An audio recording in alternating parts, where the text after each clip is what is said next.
Hello everyone, welcome or welcome back to my channel. So my name is Vanshika Negi and I am a CBSE class 10 student grader. आज की video में मैं आपके साथ अपनी strategy share करने वाली हूँ। जैसे कि हमारा 9 दिन बाद मैथ्स का पेपर है, तो मैंने उसके लिए स्ट्रेटेजी बनाई है अपनी पूरे 9 डेज़ की कि मैं कैसे कैसे फॉलो करूँगी और कौन कौन से चैप्टर मैं किस किस डेट पे करने वाली हूँ। और जैसे कि मैंने बेसिक ले रखी है, तो NCERT बेसिक वालों के लिए इनफ होती है। लाइक मैंने अपने प्री बोर्ड में भी और मैंने अपने मिड टर्म में भी कोई भी रेफरेंस बुक को यूज़ नहीं किया है। लाइक मैंने सारे जो मेरे जितने भी पेपर हुए हैं इससे पहले, यूटी मेरे पेपर हुए हैं जितने भी, उन सब में मैंने सिर्फ अपनी NCERT ही कवर करके एग्ज़ाम दिए हैं। तो मैंने जहाँ पर भी सुना है ना, तो बेसिक में NCERT इनफ होती है। तो मैं इसलिए मैंने अभी तक कोई रेफरेंस बुक यूज़ नहीं की है। तो इसलिए मैं सोच रही थी कि मैं अपने जो ये 9 डेज़ है इसमें अपनी NCERT ही करूँ कवर, क्योंकि बेसिक वाले पेपर में ना ज़्यादा कुछ बाहर से आता नहीं है। बेसिकली हमारी NCERT के अंदर से ही आता है। तो इसलिए मैंने बेसिकली, क्योंकि मुझे स्टैंडर्ड में थोड़ी सी दिक्कत होती है, लाइक मेरे को मैथ्स में ही थोड़ी सी दिक्कत है, तो इसलिए मैंने बेसिक ली थी। तो मैं आज आपके साथ अपनी स्ट्रैटेजी शेयर करने वाली हूँ अपने बेसिक के लिए। तो अगर आपके लिए वीडियो हेल्पफुल रहेगी तो आप ये देख सकते हो। और इसमें मैंने मतलब सारे चैप्टर वाइज कि मैं किस किस दिन क्या क्या करने वाली हूँ, और बाकी मैं पेपर सॉल्व भी करूँगी इन 9 दिनों में और अपनी पूरी NCERT को कंप्लीट भी करूँगी। और अगर आपको मेरे बैकग्राउंड में कोई नॉइस आ रही होगी सो प्लीज़ इग्नोर करना, क्योंकि मेरा माइक अभी तक नहीं मिला है, ठीक है। तो ये थी मेरी पूरी लिस्ट, मैंने पहले ही लिस्ट बना के रख ली थी ताकि मुझे बाद में कोई दिक्कत ना हो आपको बताने में। सबसे पहले मैं जो, जैसे आज 1 तारीख है और ये जो वीडियो आपको कल मिलेगी, लेकिन आज है 1 तारीख यानी कि 1 मार्च।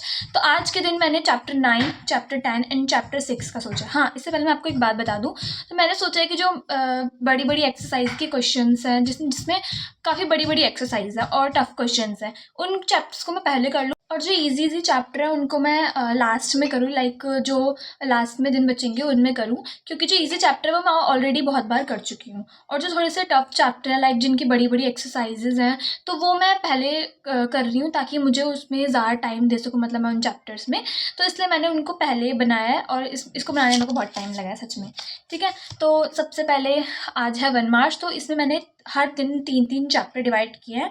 एक दिन में मैंने 2 चैप्टर किए हैं, क्योंकि उस दिन मुझे कुछ काम है, तो इसलिए मैंने 2 चैप्टर उस दिन डिवाइड किए हैं, क्योंकि मुझे पता है खुद को कि मैं उस दिन 3 चैप्टर नहीं कर पाऊँगी। तो 1 मार्च को मैंने रखा है चैप्टर 9, चैप्टर 10 एंड चैप्टर 6 को, ठीक है। क्योंकि चैप्टर 9, 10, 6 ये मुझे थोड़े से 6 चैप्टर है वो ईजी तो लगता है मेरे को, लेकिन ना उसमें एक्सरसाइज में क्वेश्चन ज़्यादा है, तो इसलिए मैंने उसको इसमें रखा है, मतलब इसमें डाल दिया। और 9 और 10 में मुझे थोड़ी सी दिक्कत आती है, तो इसलिए मैंने इसको फर्स्ट में रखा है।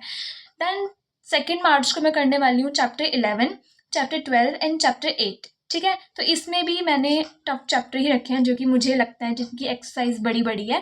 हाँ, इनमें से 2 की एक्सरसाइज थोड़ी छोटी है एज़ कम्पेयर टू चैप्टर 8, तो उसमें मेरे को क्वेश्चंस में काफ़ी दिक्कत आती है चैप्टर 8 में, तो इसलिए मैंने उसको पहले में ही रख दिया। अब लास्ट में जो 3 मार्च है उसके अंदर मैंने रखा है chapter 13, chapter 14 and chapter 7। And then उसके बाद मैंने 4 मार्च को रखा है चैप्टर 5 और चैप्टर 3। इसी डेट को मैंने 2 चैप्टर रखे हैं।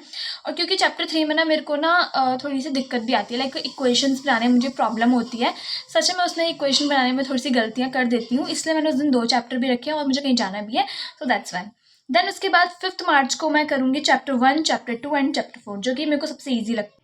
तो बेसिकली मेरी 5 मार्च तक मेरी पूरी NCERT कंप्लीट हो जाएगी ऐसे ही। एंड देन 6 मार्च से 9 मार्च तक मैं करने वाली हूँ अपने सारे बाहरी, मतलब NCERT से बाहर वाली चीज़ें। लाइक 6 मार्च को मैंने सोचा है कि मैं अपने मिड टर्म का पेपर और प्री बोर्ड का पेपर सॉल्व करूँगी। तो जैसे कि मैं गवर्नमेंट स्कूल में हूँ, तो जो हमारा CBSE का पेपर आता है वो भी गवर्नमेंट बनाता है, और हमारे जो स्कूल के पेपर्स होते हैं, गवर्नमेंट स्कूल के पेपर, वो भी गवर्नमेंट ही बनाता है। तो इसलिए मैंने सोचा है कि मैं उनमें से सॉल्व करूं, क्योंकि कभी कभार ना बेसिक के क्वेश्चन पेपर में ना डायरेक्ट प्री बोर्ड और मिड टर्म के क्वेश्चन पेपर में से क्वेश्चन आ जाते हैं।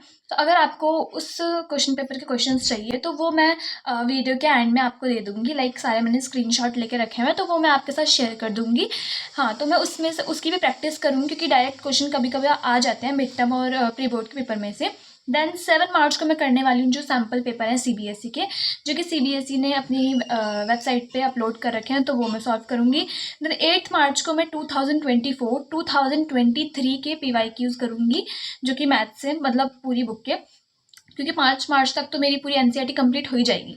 तो उसके बीच में मतलब मैं उसके बाद मैं अपने पेपर सॉल्व कर सकती हूँ, मुझे किसी में कोई दिक्कत नहीं आएगी।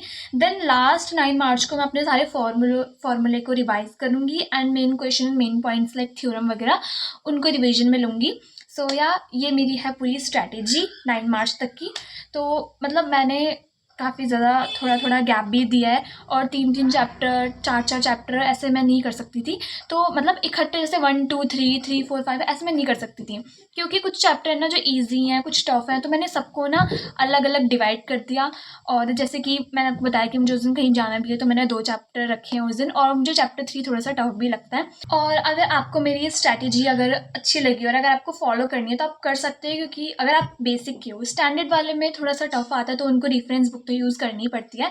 तो मुझे नहीं लग रहा कि ये स्टैंडर्ड वालों के लिए थोड़ी सी बेकाम हो सकती है वीडियो, बट बेसिक वालों के लिए इम्पॉर्टेंट है। और अगर आपको वीडियो अच्छी लगी तो मेरी वीडियो को लाइक कर देना, मेरे चैनल को सब्सक्राइब कर देना। और अगर आपको मेरी इस स्ट्रैटेजी की भी फ़ोटो चाहिए, लाइक अगर आपको फॉलो करना है, तो मैं इसकी भी स्क्रीनशॉट लेके आपको इसी वीडियो में दे दूँगी। सो या गाइज़, यही था मेरी आज की वीडियो में। बाय।